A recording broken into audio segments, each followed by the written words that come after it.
Hola, hola, chicos, ¿qué tal? Bueno, vamos a hacer la corrección del examen de análisis de datos de la primera semana.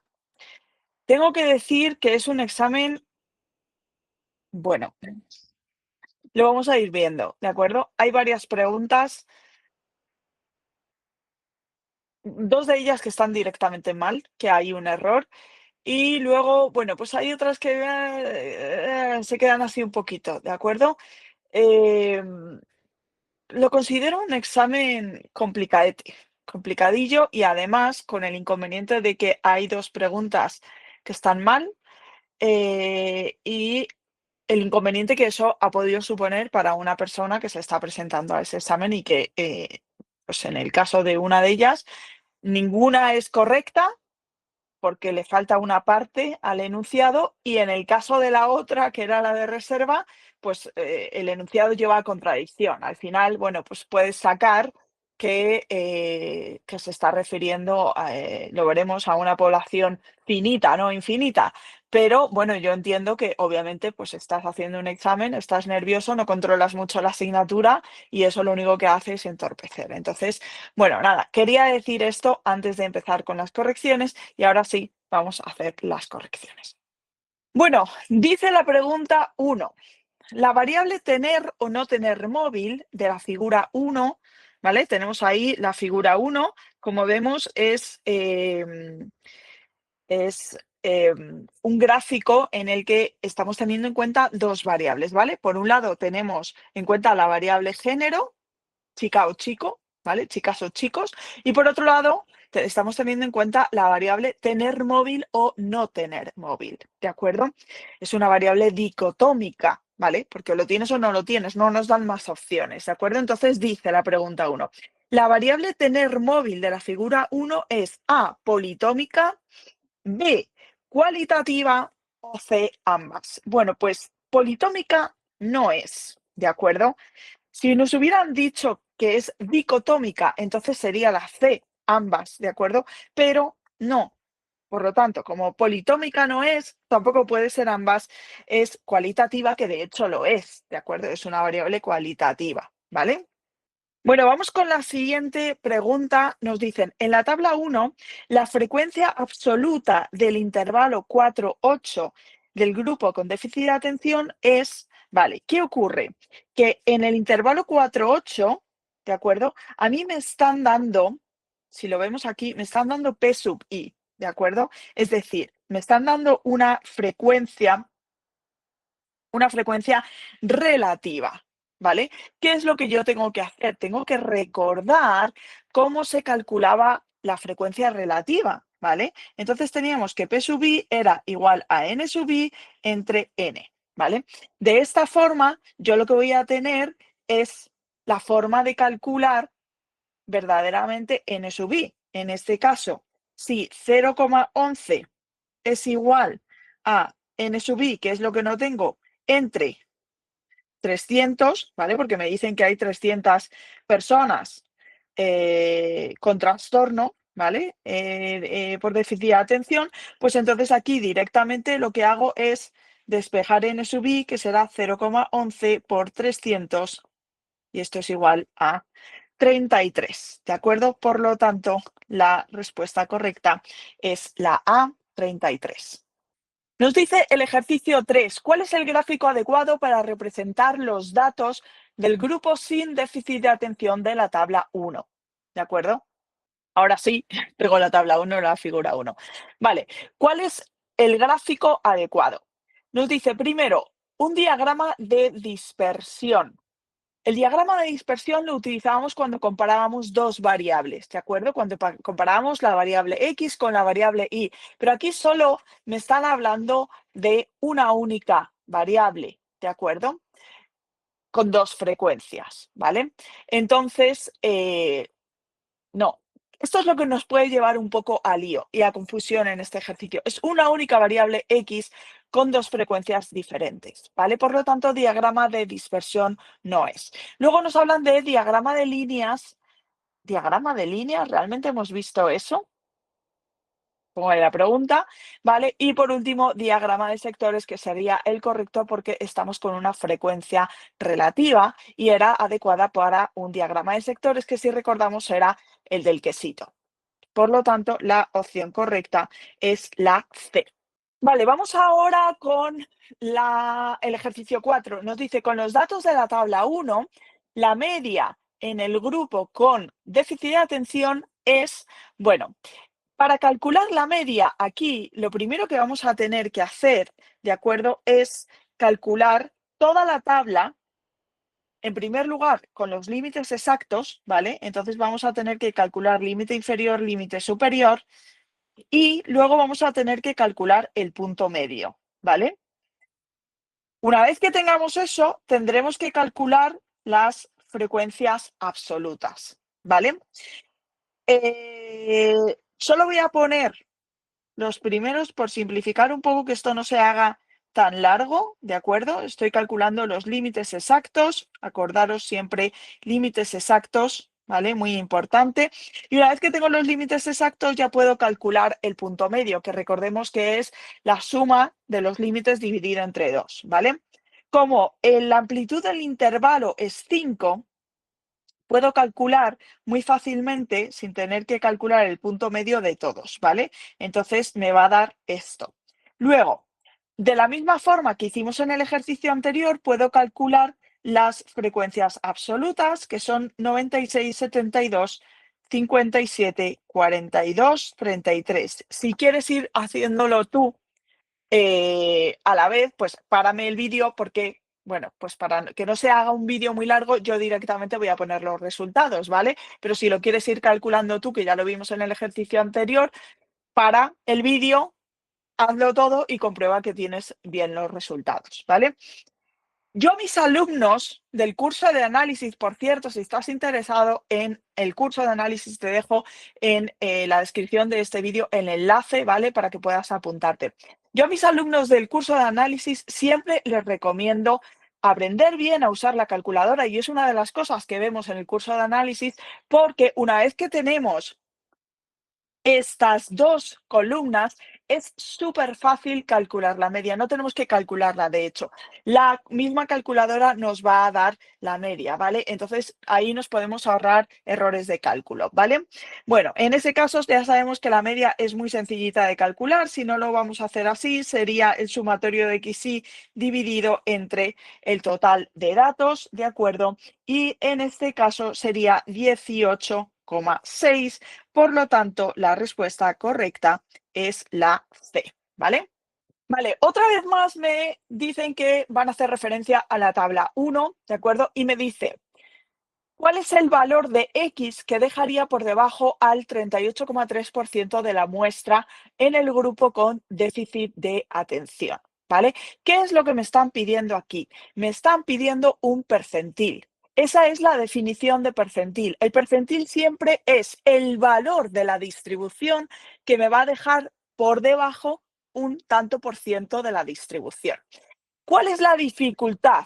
Que generalmente en los ejercicios de examen de años anteriores y en los que aparecen en el libro, me hablan de los percentiles como números enteros. Percentil, me pueden decir 75, percentil 38, incluso a percentil 26.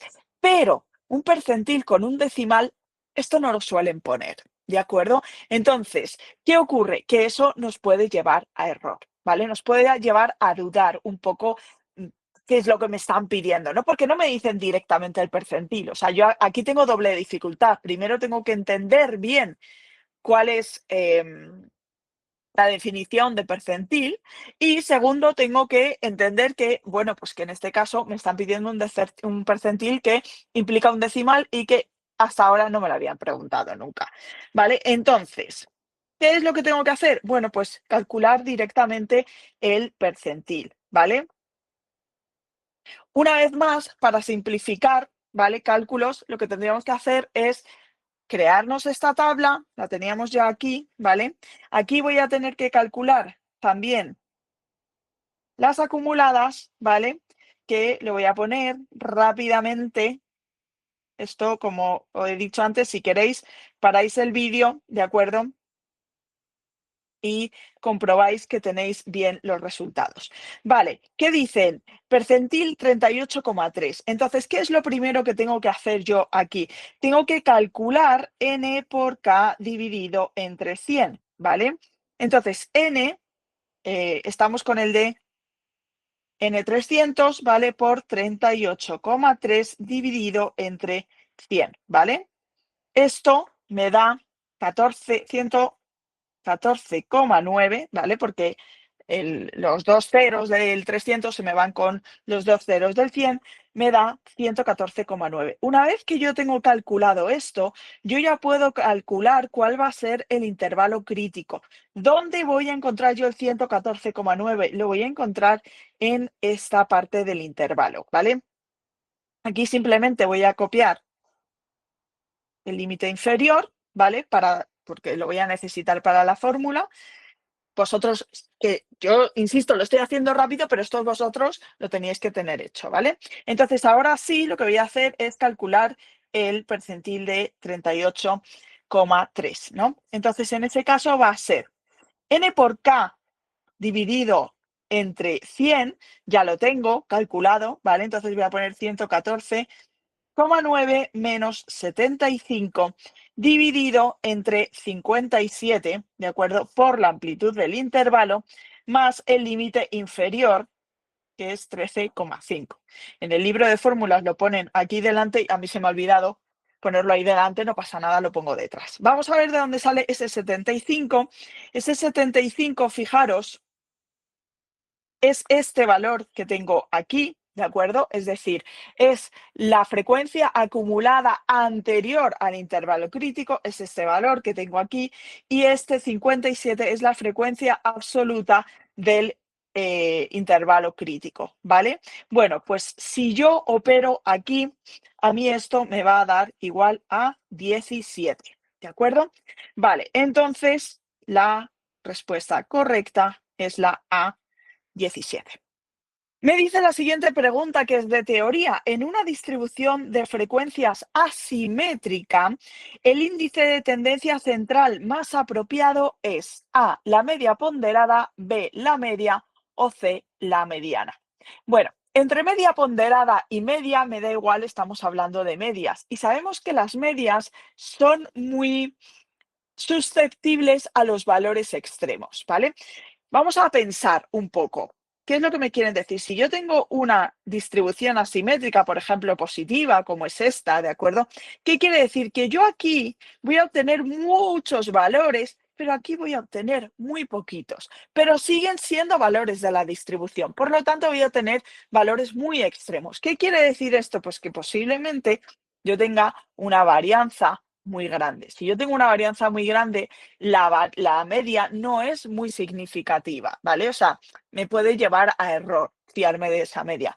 Por lo tanto, ni media ponderada ni media, aquí lo único que me va a servir es la mediana.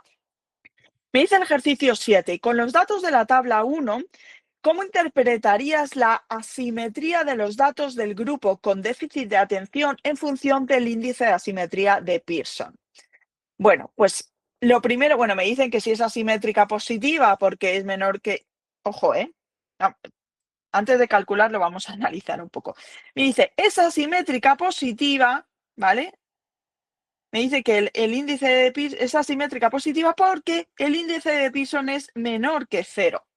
Esto lo tenemos que tener claro, que el índice de asimetría de Pearson, ¿vale? Será asimétrica positiva cuando es positivo, ¿de acuerdo? Ahora lo vamos a ver, ¿vale?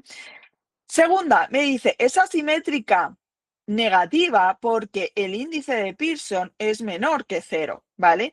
Y luego me dice que es simétrica porque el índice de Pearson es igual a 0. Bueno, ¿qué es lo que voy a hacer? Voy a calcular el índice de Pearson. El índice de Pearson me dice que la media menos la moda dividido entre la desviación típica, ¿vale? Esto nosotros lo tenemos en nuestro librito de fórmulas. Vale. ¿Qué ocurre? Ocurre que mi media, que yo la he calculado antes, no me voy a ir para arriba, lo tengo aquí apuntado y lo cojo. Vale, mi media, que ya la he calculado antes, es 18,6. La moda ¿de acuerdo? Si me vengo a la tabla aquí, yo veo que la frecuencia, lo podría ver con la frecuencia relativa, ¿vale? Pero si a alguien esto le cuesta un poco verlo, lo vemos así. ¿Cuál es la moda? La moda es 26. ¿Por qué? Porque el NI más grande es 96. Entonces, esto sería 18,6 menos 26 entre la desviación típica. Aquí no me están preguntando cuál es el valor exacto de Pearson, por lo tanto, no me voy a liar, porque voy a perder tiempo a lo tonto y al final es un examen que consume tiempo. No me voy a liar a calcular cuál es la desviación típica. Si he metido los datos en la calculadora y sé utilizar la calculadora como hacemos en el curso, pues es muy rápido calcular la desviación típica. Pero en el fondo no lo necesito. ¿Por qué? Porque la desviación típica siempre es positiva. Entonces no me va a determinar el signo de Pearson, ¿de acuerdo? Lo que me va a determinar el signo de Pearson es el numerador. Y aquí vamos a ver claramente que esto es negativo. No sé cuánto me va a dar, pero no lo necesito saber. Solo necesito saber que es negativo. Y por asimetría de Pearson, si es negativa, es asimétrica negativa. ¿De acuerdo? Esto era fácil acordarse, ¿vale? Si es positivo, el valor es asimétrica positiva, si es negativo, es asimétrica negativa, ¿vale? Por lo tanto, la tercera opción tampoco es, porque no me da cero. Para que me diera cero, esto tendrían que ser los dos números iguales y no lo son. Por lo tanto, no me va a dar cero. Por lo tanto, la respuesta correcta es la B, que es asimétrica negativa porque Pearson es menor que cero. Me dice el ejercicio 8, con los datos de la tabla 2, el valor de la covarianza es... Vale, ¿qué tengo que hacer yo aquí? Bueno, pues yo me tengo que ir al librito de fórmulas y tengo que calcular la covarianza. Vemos que hay dos fórmulas para la covarianza, ¿vale? Pero una de ellas sirve más con estos datos que obtenemos, ¿de acuerdo? Que tenemos aquí, ¿de acuerdo? Entonces, vamos a decir que la covarianza...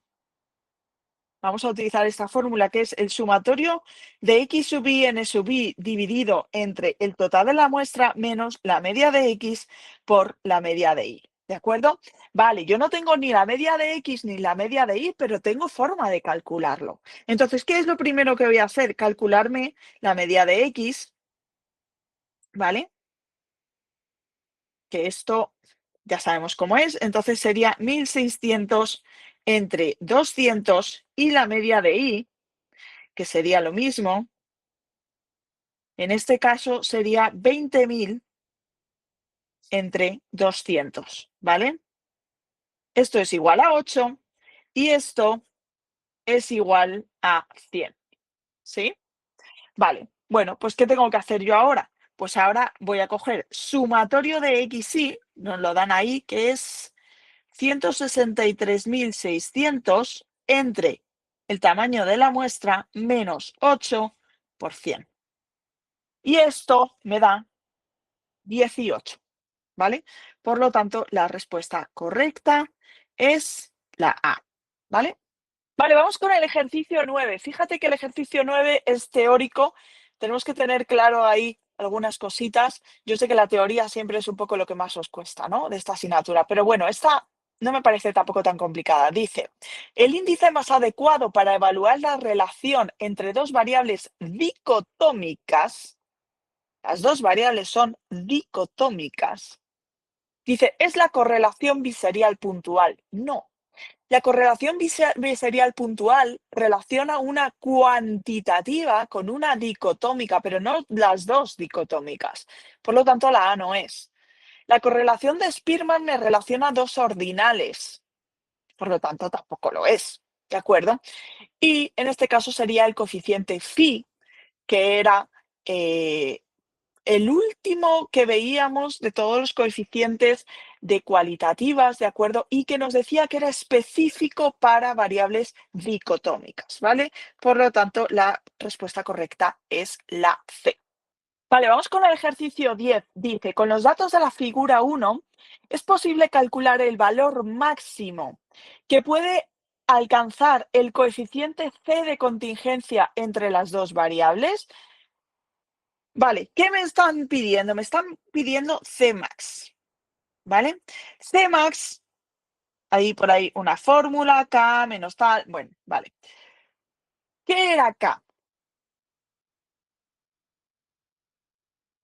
Generalmente K se utiliza como el mínimo entre el número de filas y el número de columnas, pero en el libro específicamente dice que lo vamos a que va a ser más preciso, el valor de Cmax va a ser más preciso si el número de filas es igual al número de columnas, ¿vale? Entonces, sí lo vamos a poder calcular y según el libro, será más preciso si el número de filas es igual al número de columnas. Por lo tanto, las opciones que me ponen es A, sí, porque la tabla de contingencia tendría el mismo número de filas y de columnas. B, no, porque la tabla de contingencia tendría el mismo número de filas y de columnas. Y no, porque la tabla de contingencia tendría el mismo número de filas y de columnas, ¿vale? Sí lo podemos calcular, estamos en la A, ¿de acuerdo? Dice el ejercicio 11.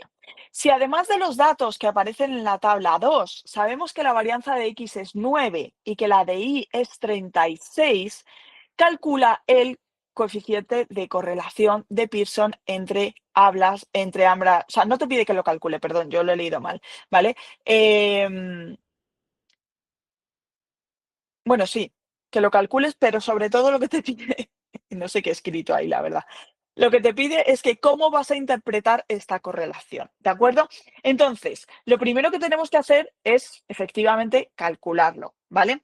¿Cómo se calcula? Bueno, pues nosotros nos vamos al librito de fórmulas y tenemos que el coeficiente de correlación de Pearson es la covarianza entre X e Y, que ya hemos calculado antes. Esto mis alumnos me han escuchado decir esto hasta la saciedad, pero tenemos que tener mucho cuidado en este examen porque las respuestas son acumulativas. ¿Qué quiere decir eso? Que se van construyendo sobre lo que has hecho anteriormente. En este ejercicio, anteriormente he tenido que calcular la covarianza. Si calculo mal la covarianza, voy a tener también mal este ejercicio, ¿vale? Así que por eso tened mucho, mucho cuidado. La covarianza no lo voy a buscar, lo miro aquí directamente en mis apuntes. La covarianza que ya la habíamos calculado antes me daba 18 y ahora me dicen que la varianza es 9. Si la varianza es 9 de X, la desviación típica de X es 3. Cuidado con esto. Y por otro lado nos dicen también que la varianza de y es 36, por lo tanto su desviación típica es 6. Había que calcular la raíz cuadrada. Por lo tanto, 18 entre 6 por 3, que es 18, me da 1. ¿Qué quiere decir esto? Que existe una relación exacta. ¿De acuerdo? Esto es raro que ocurra en la realidad, pero bueno, vamos a ver cuáles son las opciones que me dicen. A, ¿existe una asociación perfecta entre las variables? Bueno, pues parece que sí, pero vamos a seguir leyendo, no sea. B, ¿existe una asociación moderada entre las dos variables? No. No existe asociación entre las variables. Eso sería si nos hubiera dado 0. Por lo tanto, la respuesta correcta es la A. Vale, vamos con la pregunta 12. Dice, con los datos de la tabla 2, ¿qué puntuación en incentivos conseguidos pronosticaremos? Y aquí está el kit de esta pregunta. Pronosticaremos a un trabajador que ha obtenido una puntuación de motivación de 23. ¿Qué me están pidiendo? Me están pidiendo que calcule la recta de regresión y que introduzca el valor 23 en la recta de regresión para que calcule la I pronosticada. ¿De acuerdo?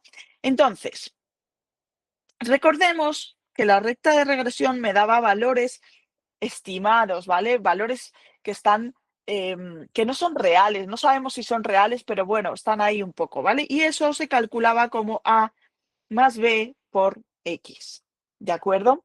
Vale. ¿Qué es lo que tengo que hacer yo con todos estos datos? Tengo que calcular B. Si yo me voy a mi librito de fórmulas, sé que B es el coeficiente de correlación, que ya lo hemos calculado, por la desviación típica de X dividido entre la desviación típica de Y. El coeficiente de correlación de Pearson nos ha dado 1, ya lo hemos calculado. Desviación típica de Y era 6, desviación típica de X 3, por lo tanto, la B me da 2, ¿vale? Bien, ahora tengo que calcular la A. ¿Cómo calculo la A?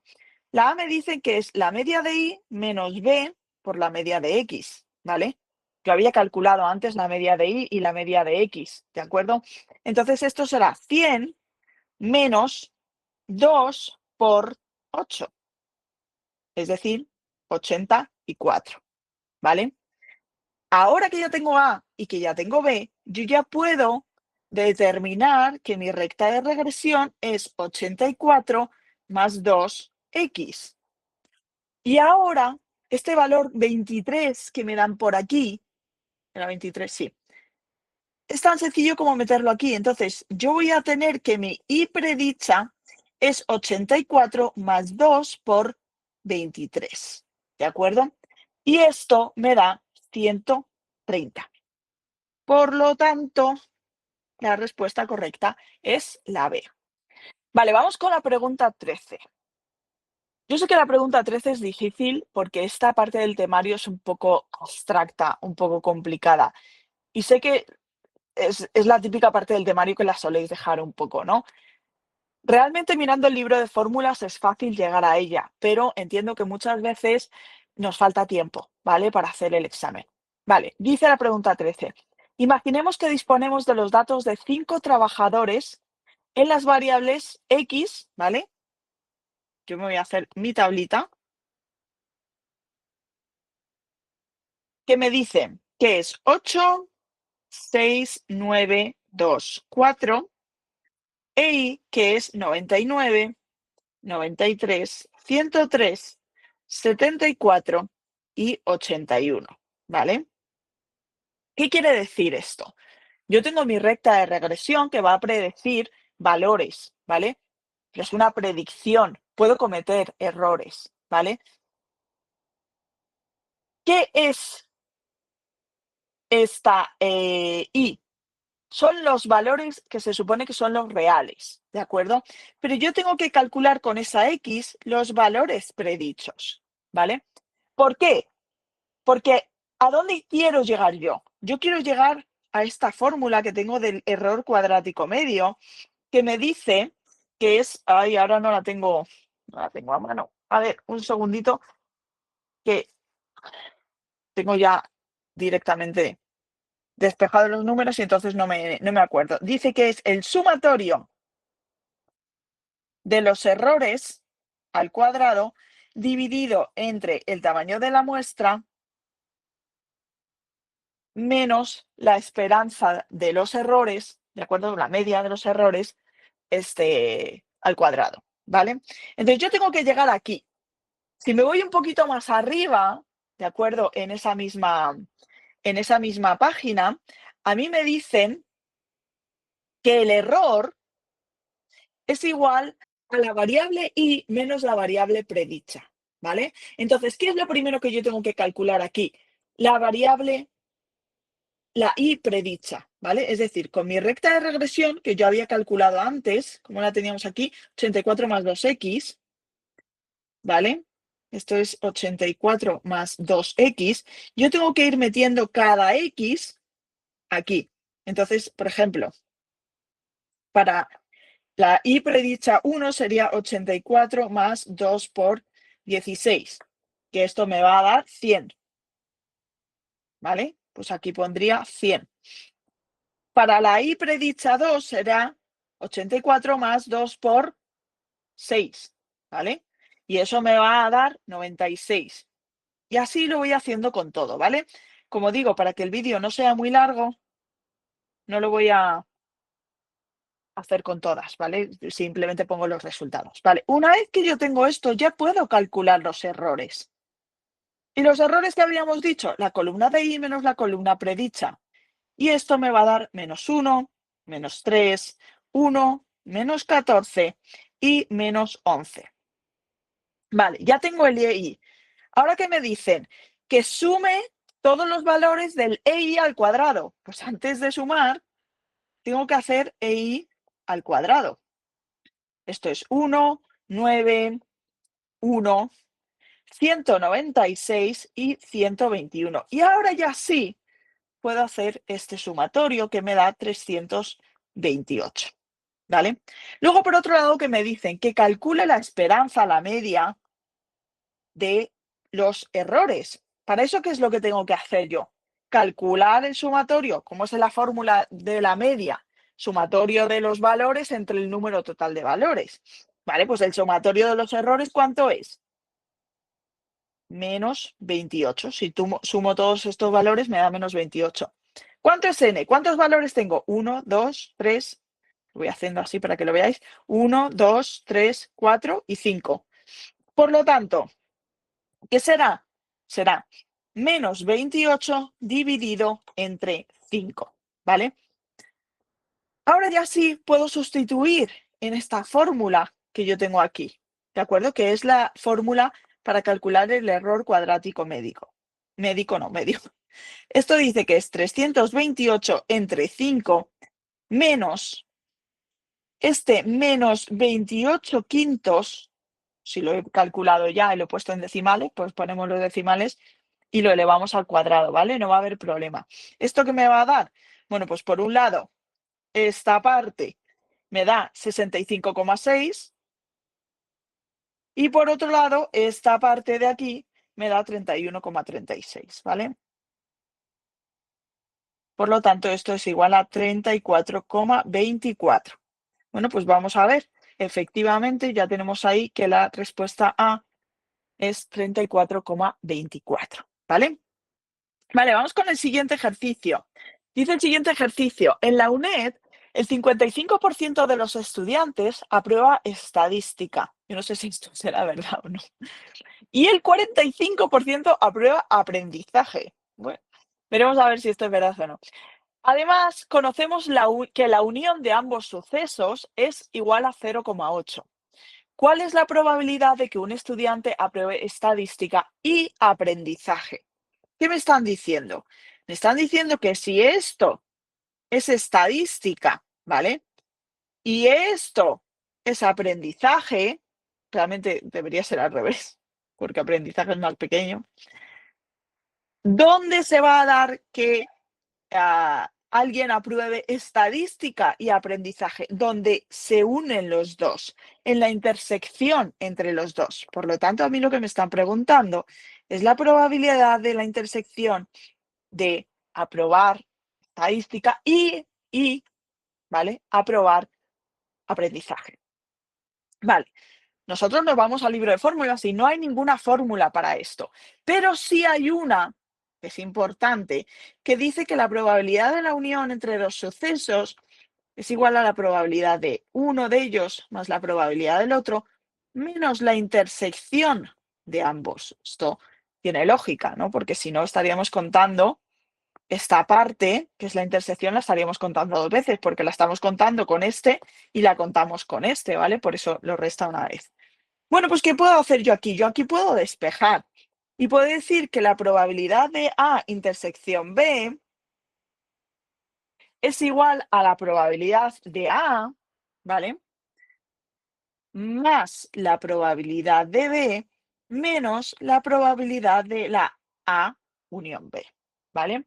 Entonces, ¿cuál es la probabilidad de A? ¿Cuál es la probabilidad de estadística? Me lo están diciendo, 0,55. Me están diciendo que el 55% de los estudiantes aprueban estadística. Espero que tú también estés ahí. Vale, pues entonces aquí sería 0,55 más. ¿Cuál era la probabilidad de aprender aprendizaje? Me habían dicho 0,45 menos la probabilidad de las dos, o sea, de la unión, ¿vale? O una u otra, que era 0,8, ¿vale?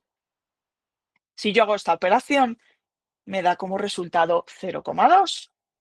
Y si nos venimos aquí, vemos que la opción C me dice que es 0,2, ¿vale? Lo tenemos aquí, 0,2. Vamos con el ejercicio 15, me dice, atendiendo a los datos de la figura 1, se ha elegido al azar una estudiante que resulta ser una chica. Eso ya lo sabemos seguro, que es una chica. Ahora me dicen, ¿cuál es la probabilidad de que no tenga móvil? ¿Qué es esto? Esto es una probabilidad condicionada. Es decir, sabiendo que es una chica, calcúlame la probabilidad de que no tenga móvil. Pues vamos a decir que la probabilidad de que no tenga móvil la voy a llamar M, complementario de M, y la probabilidad de que sea una chica, A, ¿vale? O sea, el suceso, al suceso M, le digo no tener móvil, M contrario, vamos, no tener móvil, ¿vale? Y a la A, pues ser chica, ¿vale? Y esto es una probabilidad condicional. Nosotros nos vamos a nuestro librito de fórmulas y vemos que esto es igual a la intersección de los dos sucesos dividido entre la probabilidad del de abajo, ¿vale? El de abajo yo siempre, esto se lo digo siempre a mis alumnos, es este, ¿vale? Siempre le considero ese, ¿vale? O sea, es el que hay que considerar, vamos, pero que yo le llamo el de abajo. Vale. ¿Qué me dice la probabilidad de que sean las dos cosas? Bueno, en este caso me puedo saltar, ¿vale? No sería lo correcto, pero bueno, puedo coger, hacer un truqui del almendruqui, ¿vale? Y podría coger únicamente los valores sin calcular la plus, ¿vale? Entonces, ¿cuál, dónde coinciden ser chica y no tener móvil? Lo tenemos aquí, es esto. Esto es ser chica y no tener móvil. Entonces, es un 7, ¿vale? Esto no es del todo correcto, ¿vale? Pero yo os enseño un truquillo para hacerlo, ¿vale? Y ahora me dice, ¿cuál es la probabilidad de ser chica? Bueno, pues vamos a ver cuántas chicas hay, porque aquí tenemos 10 chicas y aquí tenemos 7 chicas. Por lo tanto, ¿cuántas chicas hay en total? Hay 17, ¿vale? Entonces, ya tengo mi probabilidad condicionada. 7 entre 17 es igual a 0,41, que es la opción B. Vale, vamos con la pregunta 16. Dice, se ha creado una nueva prueba diagnóstica para diagnosticar a los niños con dislexia. Para valorar la calidad de la prueba se aplica a 200 niños que están ya diagnosticados, ¿no? Precisamente porque, pues, para saber, ¿no? Si eso es eficaz o es eficiente o no es eficiente, ¿vale? De estos 255, que hay que entender que esos 55 ya se sabe que son disléxicos, dieron negativo, ¿vale? Por lo tanto, esa prueba funcionó mal en 55 de 200, ¿vale? Y ahora me preguntan por la sensibilidad de la prueba. Si yo me voy a mi librito de fórmulas, yo veo que la sensibilidad es la probabilidad de que dé positivo teniendo el trastorno, ¿vale? Trastorno o depende de, o sea, teniendo lo que estamos midiendo, ¿vale? Entonces, en este caso, hay que entender, esto es una vez más, una probabilidad condicionada que es que sea positivo y que además tengan el trastorno dividido entre todos los que tienen el trastorno, ¿vale? ¿Qué ocurre? Que aquí no me está preguntando la probabilidad de que falle, sino la probabilidad de que acierte. Por lo tanto, no tengo que utilizar el 55, porque el 55 es la cantidad de niños que fallan, en los que falla la prueba, no los niños pobrecitos, ¿vale? Entonces, ¿qué tengo que coger? Los que la prueba predice bien. ¿Y cuántos son esos? 145. ¿Por qué? Porque 200 menos 55 es 145. Igual que antes hacemos un truqui del almendruqui, esto no es correcto del todo, pero bueno, para no complicarlo más, y sería 145 entre el total, son 200, y esto me da 0,725, que es la B. Bueno, vamos con la pregunta 18. La pregunta 18 está mal planteada, ¿vale? Yo lo voy a explicar igualmente, porque se puede explicar y se ve dónde está el fallo, ¿vale? Pero yo entiendo que, bueno, pues lo que decía antes, tú estás haciendo un examen, una asignatura que quizá no controlas mucho, que te impone un poco, y claro, ves el enunciado, sabes hacerlo, pero ninguna de las alternativas son correctas, te empiezas a poner nervioso, no sabes, tal. Lo entiendo, ¿vale? Dice, se sabe que el 70% de los ancianos que viven en residencias padece Alzheimer. Si elegimos al azar una muestra de 8 ancianos, ya me está diciendo que n es igual a 8, ¿vale? ¿Cuál es la probabilidad de que 2 o menos tengan Alzheimer? Vale, me están diciendo que n es igual a 8 y igual que antes estamos en una binomial. ¿Por qué? Porque tengo una probabilidad de éxito y una de fracaso y tengo una muestra concreta, pequeña, ¿vale? De n igual a 8. La probabilidad de éxito de tener Alzheimer es 0,7. Vale, ¿dónde está el error que ha cometido el equipo docente? Le falta un no. En la pregunta dice, ¿cuál es la probabilidad de que al menos dos, o sea, de que dos o menos no presenten Alzheimer?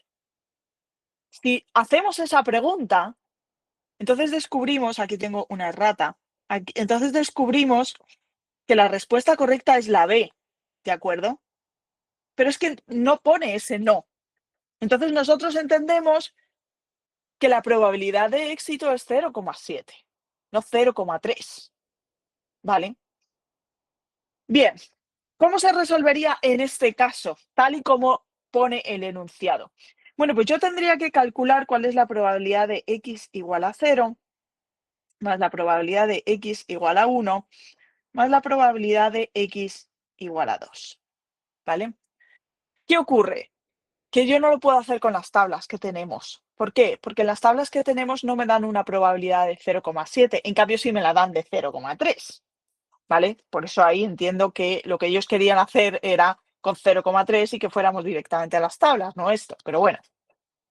¿Cómo se calcula esto? Lo voy a hacer solo para una de las probabilidades y luego ya voy a poner los resultados, ¿vale? Entonces, vamos a calcular la probabilidad de x igual a 0. ¿Cómo será esto? Pues esto será 8 sobre 0 por la probabilidad de éxito, en este caso 0,7 elevado a 0, elevado a x, y la probabilidad de fracaso elevado a n menos x. En este caso es 8 menos 0, 8. ¿Vale? Esto, 8 sobre 0, es factorial de 8 dividido entre factorial de 0 por el factorial de x menos n, como, o sea, de n menos x, perdón, que lo he dicho al revés. Como n es 8 y x es 0, 8 menos 0 es 8, por lo tanto, factorial de 8. Por 0,7 elevado a 0, cualquier número elevado a 0 siempre me va a dar 1, y 0,3 elevado a 8, ¿vale? Esto también me va a dar 1, si tenemos dudas lo metemos en la calculadora, si no nos acordamos de las propiedades del, de los números factoriales, ¿de acuerdo? Y bueno, pues esto me va a dar, no lo tengo calculado, me va a dar un número, ¿de acuerdo? Esto lo tengo que hacer para cada una de estas, para x igual a 0, para x igual a 1 y para x igual a 2, ¿vale? Cuando tenga todas, las sumo, ¿de acuerdo? Y eso me va a dar que esta probabilidad, es decir, esta que tengo aquí, es igual a 0,011. ¿Qué ocurre? Que no es ninguna de las posibilidades. ¿Por qué? Porque falta ese no en la pregunta y en ese caso sería 0,5518, ¿vale? Podríamos calcular en las fórmulas, si en vez de poner P igual a 0,7 pusiéramos P igual a 0,3, podríamos irnos directamente a la tabla de la función de... No, 0, me he colado aquí. Esto es un 2, no es un 3, ¿vale? Nos podríamos ir directamente a la tabla de la función de distribución de la binomial con n igual a 8 y x menor o igual que 2, y eso nos daría 0,5518, ¿vale? Así que esta queda anulada, nos iríamos a la de reserva. ¿Qué ocurre? Ya vamos a ver que la de reserva también está mal. Entonces, supongo que lo que harán será, pues, lo que se hace habitualmente cuando no hay una pregunta de reserva, que es dar por buena una, ¿de acuerdo? A todo el mundo, aunque no la hayas respondido. Vamos con la 19. Dice, en una distribución chi cuadrado con 20 grados de libertad, ¿vale? ¿Vale? La probabilidad de obtener valores menores e iguales que 12, o sea, me están dando la orden, la abscisa, ¿vale? Me están dando la abscisa y me están diciendo que esa abscisa es 12,4426, ¿vale? Esta Bueno, ¿cuál es la probabilidad que se corresponde con el percentil? ¿Vale? Que me piden cuál es el percentil. Volvemos otra vez a recordar cuál es la definición de percentil, que es la probabilidad que deja por debajo este valor en concreto, ¿vale? Este que yo tengo aquí. Es decir, si yo tengo mi chi cuadrado, ¿vale? Me ha salido un poco rara. Yo voy a tener, por ejemplo, aquí el valor 12,4426. Me piden cuál es todo este área que queda debajo de la curva, ¿vale? Esa sería también la definición de percentil.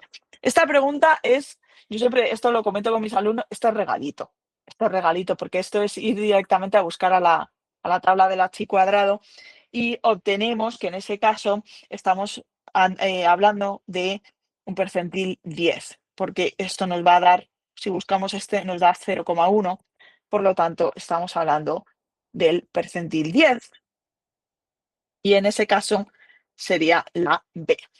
Vamos con el 20, me dicen en el ejercicio 20. En una distribución normal, ¿vale? O sea, ya me están diciendo que la X, ¿vale? Que mi variable aleatoria sigue una distribución normal con una media de 100 y una desviación típica de 10.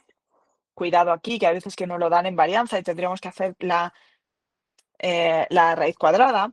Dice, la proporción de sujetos entre las puntuaciones 120 y 90 es igual a, me dan ahí 3 opciones, ¿vale? Entonces, ¿qué es lo que tengo que calcular yo aquí? Pues tengo que calcular cuál es la probabilidad de que un valor o de que mi variable aleatoria esté entre 120 y 90, ¿vale?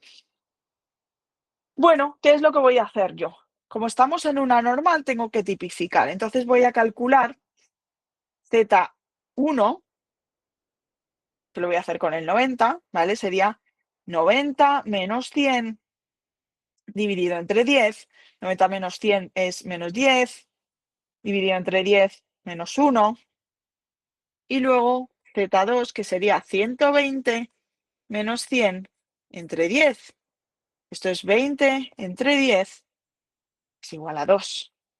Entonces, realmente, ¿qué es lo que me están preguntando? Me están preguntando la probabilidad de que la Z, ahora ya sí la Z, ¿vale? Porque he tipificado, porque he convertido mi propia normal, la he convertido en una normal estándar que yo pueda buscar en las tablas, una normal 0,1, ¿vale? Pues que esa esté entre -1 y 2. Vale, cuando yo calculo esto, siempre voy a calcular la probabilidad de Z menor o igual que 2 menos, o sea, la del grande, menos la probabilidad del pequeño, ¿de acuerdo? Es decir, dz mayor o igual que -1. Afortunadamente, vosotros tenéis en las tablas los números negativos y los números positivos, ¿vale? Entonces, esto no supone problema. Tengo otros alumnos a los que eso les supone problema porque solo le dan una tabla, pero nos vamos a aprovechar de que a vosotros esto no os lo dan. Entonces, buscamos en la tabla, me dará que la probabilidad menor o igual a 2 es 0,9772 menos la probabilidad de Z mayor o igual que -1 es 0,1587. Y si yo hago esta resta, me da 0,8185, que, si nos fijamos, es la opción C, que tengo otra vez la errata. Ahí, hay una coma como entre medias, ¿vale? Es la opción C, ¿vale? La respuesta C. Vale, vamos con el ejercicio 21 también de teoría. Dice, indica cuál de las siguientes afirmaciones es correcta con relación al muestreo aleatorio estratificado. Esta, si hemos visto, si hemos estudiado también ya o también en este cuatrimestre fundamentos de investigación, pues es fácil porque lo hemos visto también, ¿vale? Si no, yo sé por mi experiencia con mis alumnos que esto normalmente lo dejáis ahí un poco y es la típica que soléis dejar en blanco, ¿no? Porque son muchas cosas, yo lo entiendo. ¿Vale? Entonces dice, A, existen estratos o grupos homogéneos entre sí. B, hay mucha heterogeneidad dentro del estrato. C, cada estrato funciona de una forma independiente. Los estratos están caracterizados porque son iguales entre sí, ¿de acuerdo? Por lo tanto, aquí la respuesta correcta es la A. Bueno, nos vamos ya acercando, ya estamos en los últimos temas, en este caso tema 10, ¿vale? Nos dicen en el tema 10. Dice, seleccionamos mediante muestreo aleatorio simple 14 sujetos, perdón, 14 no, 74 sujetos con un trastorno de ansiedad generalizado en clínicas de Andalucía. Y detectamos que una quinta parte de ellos, aquí ya me están dando un dato, ¿de acuerdo? Que una quinta parte de ellos, es decir, una quinta parte es 0,2, ¿vale? Sufren algún tipo de enfermedad reumatológica. Con alfa igual a 0,05, o dicho de otro modo, con un nivel de confianza del 95%, ¿cuál es el intervalo de confianza para estimar la proporción, ya me lo están diciendo, de sujetos con trastorno de ansiedad que sufren algún tipo de enfermedad reumatológica en esta población? Vale, ¿qué es lo que tengo que hacer? Bueno, por cierto, me decían que el tamaño de la muestra era 74. Pues yo me voy a mi librito de fórmulas y busco de todas las fórmulas que tengo en el tema 10, la que me hable del el intervalo de confianza para el parámetro proporción. Y esto es igual a esto, ¿de acuerdo? Esto es Z alfa medios por la probabilidad de P por Q o P menos N. Esto si a alguien esto le genera duda, será 1 menos P, ¿vale? O Q, dividido entre N, ¿vale? Z alfa medios, tengo un vídeo explicándoos cómo se calcula Z alfa medios, ¿vale? No me voy a entretener aquí porque ya está siendo suficientemente largo, pero tenemos que tener en cuenta que como es alfa medios, como Z, esto es alfa, pero a mí me están preguntando alfa medios, este valor lo tengo que dividir entre 2 y eso es lo que yo voy a meter en la tabla de la normal dentro de la tabla de la normal, ¿vale? Ya digo, si esto os genera duda, tengo ese vídeo, ¿vale? Vale, entonces, ¿qué va a ser esto? 0,2 menos más, yo lo pongo así.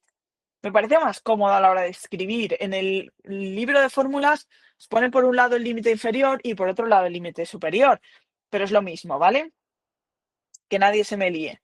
Y esto será 1,65 por 0,046. 1,65 o 1,64, depende de cómo lo cojáis, ¿vale? Porque no es exacto. Entonces yo lo que hago aquí es siempre calcular la parte del error, ¿vale? Me va a ser más fácil. Y esto me da 0,77. Me refiero a que calculo esto y así puedo calcular luego el intervalo de una forma más sencilla. Y este intervalo me va a dar 0,123, 0,277, que es, ¿dónde lo tenemos? Aquí. Escribí mal. Lo tenemos aquí, no es exactamente ese, ¿vale? Hay un ligero desfase de decimales, pero posiblemente es porque yo he cogido 1,65 y ellos al calcularlo habrán cogido 1,64, ¿vale? Pero no pasa nada, es ese. Vale, vamos con el ejercicio 23. Bueno, el ejercicio 23, hay dos formas de calcularlo. Para mí hay una más obvia que la otra y hay una que el resultado da más semejante a las opciones que dan ellos, ¿vale? Lo voy a calcular de una manera y lo voy a explicar de la otra, ¿vale? Dice, en una ciudad el 42% de los hogares reciclan habitualmente. Te toma una muestra aleatoria de 150 hogares, ¿vale? O sea, ya me están dando una proporción, 0,42, una proporción de éxito. Yo aquí lo que estoy estudiando es que reciclen, por lo tanto el éxito para mí es que reciclen, ¿vale? Y se toma una muestra aleatoria de tamaño 150, ¿vale? ¿Cuál es la probabilidad de que la mitad o menos de los hogares de la muestra recicle? Bueno, esto se puede entender como una binomial, ¿vale? Una binomial NP 150 0,42, o se puede entender como la estimación del parámetro por proporción, ¿vale? Que es, o sea, o que el parámetro por proporción, lo diré, sea menor o igual que 0,5, porque me está diciendo la mitad de los hogares. Entonces, yo lo voy a hacer como estimación del parámetro proporción. En ese caso, yo lo que quiero es que mi parámetro, ¿vale? Sea menor o igual que 0,5, ¿de acuerdo? Entonces yo me voy a las tablas y veo que este estadístico, se distribuye según una normal, y para calcular el estadístico yo voy a tener que hacer 0,5 menos 0,42 dividido entre 0,42 por P, ¿vale? O sea, la probabilidad de fracaso 1 menos P, que sería 0,58, entre el tamaño muestral, que en este caso es de 150. Si yo hago todas estas operaciones, insisto, no las hago aquí por no hacerlo más largo, esto me va a dar 1,99. Y con este valor, ahora ya de Z, no de 0,5, sino ahora de 1,99, me voy a las tablas y a mí esto me da 0,9767. Y esto es aproximadamente igual a 0,977. ¿Vale? El 2 a mí no me da ese 2. Pero bueno, se asemeja a la opción B, ¿de acuerdo? Ahora bien, si lo hacemos como una binomial, si decimos que esto sigue una binomial con 150, 0,42, ¿qué proporción, qué probabilidad es la que estoy buscando yo? Pues de la mitad, o sea, de que X sea menor o igual que la mitad de toda la muestra. Es decir, 150 entre 2, 75. ¿Vale? Esto se distribuye porque tenemos una muestra suficientemente grande, ya no se distribuye según una normal, se distribuye según una binomial. Al revés, me he confundido, perdón. No se distribuye según una binomial, sino que por el teorema central del límite se distribuye según una normal, ¿vale? Y por lo tanto tendríamos que calcular los parámetros para la normal, para calcular la z y demás. Si lo hacemos así, como digo, no lo voy a hacer para que no sea más largo, pero os lo explico. Esto nos daría 0,981. De todas las opciones, la más parecida es la B, ¿vale? Porque las otras dos no me cuadran de ningún lado, pero no me da exacto, ¿vale? Y viendo cómo está hecho este examen, pues bueno, de aquella manera, ¿vale? Pero bueno, vamos con ejercicio 24, estamos ya casi acabando. Dice, supongamos una muestra aleatoria de 101 maestros de un grupo de colegios que responden a una prueba de motivación, obteniendo una media de 81 con desviación típica insesgada de 10. Bueno, sabemos que la media es 81 y ahora me dicen desviación típica insesgada. Claro, aquí está la dificultad de este ejercicio. Si no, es una chorrada. Pero, ¿cuántas veces de todas las que hemos estado estudiando hemos visto que la desviación típica insesgada se refiere a la cuasi desviación típica? Pues poquísimas, porque no se suele utilizar esto. Y esto es muy típico en los exámenes, en la UNED en general, ¿de acuerdo? Que hay determinadas preguntas que las hacen un pelín más complicadas cambiando nombres. No el nombre que se utiliza habitualmente, sino el nombre menos usado, ¿vale? Entonces aquí lo que teníamos que tener en cuenta es que Sn-1 es igual a 10. Y como ocurre eso, la forma de calcular este intervalo de confianza es distinta, ¿vale? Vale, entonces, si yo calculo la distribución de la media, porque es lo que a mí me están preguntando, el intervalo de confianza para la media, ¿vale? Pero teniendo en cuenta que no conozco la varianza poblacional, entonces en ese caso, el cálculo será una T de student, ¿vale? Con n-1 alfa medios por sigma dividido entre raíz de n, ¿vale? No sigue una normal. Es cierto que si utilizamos una normal, no tenemos claro y tal, utilizamos una normal, el resultado tampoco va a variar, yo creo, demasiado, demasiado. Pero estoy viendo que los intervalos están muy cerca entre sí y nos podría llevar a dudas, ¿vale? Tenemos que tener en cuenta que la desviación típica insesgada se refiere a la cuasivarianza. Vale. Si yo me voy a la T de Student con 100 grados de libertad y alfa medios, no, por cierto, no os he dicho que el nivel de confianza era del 99%, por lo tanto, alfa es del 0,01, por lo tanto, alfa medios, insisto, si esto no lo entendéis, mirar el vídeo que tengo de alfa medios, será 0,005, ¿vale? Por lo tanto, si yo me voy a las tablas de la T de Student de 100 grados con 100 grados de libertad y 0,005, ¿de acuerdo? Eso me va a dar un 2,626, ¿vale? No existe en las tablas este valor, ¿ok? No existe este valor, pero ¿qué es lo que tengo que hacer yo? Esta es una T de Student, aquí está el 99% de los datos, aquí está el 0,5% de los datos y aquí está el 0,5% de los datos. Todo esto será el 0,995. Y ese sí está, esa proporción sí está. Y eso me da ese valor, ¿vale? Esa abscisa, ¿vale? 2,626, ¿vale?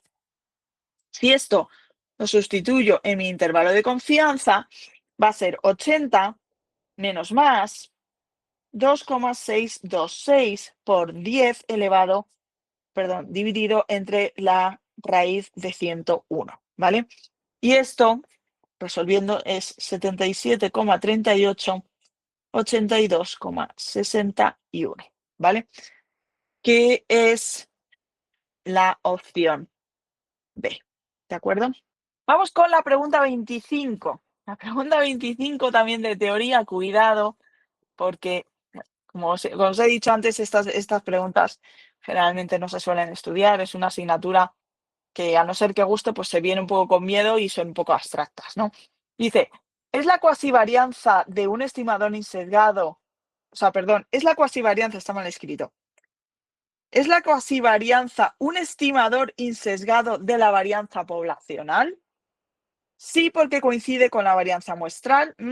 Sí, dado que la distribución muestral de la desviación típica coincide con la varianza de la población. Sí, porque coincide con el valor esperado de la varianza poblacional. Bueno, la definición de un estimador insesgado es la siguiente. Si mi estimador es este, por definición, ¿vale? El valor esperado, la esperanza, tiene que ser igual al valor poblacional, ¿vale? Entonces, en ese caso, sería la C, ¿vale? Sí, porque coincide con el valor esperado de la población para la varianza, ¿vale? Y por último, nos vamos a ir a la de reserva, que se han lucido también aquí, y dice, se sabe que la escala de resiliencia es una variable que se distribuye según, ¿vale? Es una variable que se distribuye según una normal mu5, es decir, no conozco la media poblacional, ¿vale? Pero sí conozco la varianza poblacional. Dice, ¿qué tamaño muestral? Me están preguntando n, ¿vale? Es necesario, y ahora me dicen, y aquí está el problema, asumiendo población infinita, pero luego me dicen que n es igual a 80.000. Bueno, a ver, si tú obvias lo de infinito y pones que es finita con n igual a 80.000, será, ¿vale? Pero claro, volvemos a lo de siempre. Yo entiendo que si es una asignatura que te cuesta, estás inseguro y demás, y de repente te ponen infinita o tal, te lías, ¿vale? Esto te lía. O sea, o una cosa u otra. Vamos a ver, ¿no? De qué va esto, ¿no? No me extrañaría que una de las opciones, yo solo la he calculado para finita, pero no me extrañaría que una de las opciones fuera para infinita y entonces ya sí que la hemos liado, ¿vale? Bueno, Sigo leyendo. Para que el error máximo permitido en la estimación de la media en resiliencia de población de personas con depresión en España sea como máximo de 1,2 puntos, con un nivel de confianza del 99%, ¿vale? Es decir, que el error máximo es igual a 1,2 y que 1 menos alfa, nivel de confianza, es igual a 0,99. Por lo tanto, alfa es igual a 0,01 y alfa medios es igual a 0,005, ¿vale? Si yo supongo que me están hablando de una población finita, ¿de acuerdo? Y que estamos en el cálculo, ¿vale? Para una media con varianza poblacional conocida, entonces en ese caso tendré que utilizar la siguiente fórmula, ¿vale? Que será esta que estoy escribiendo aquí. Es un churro de fórmula.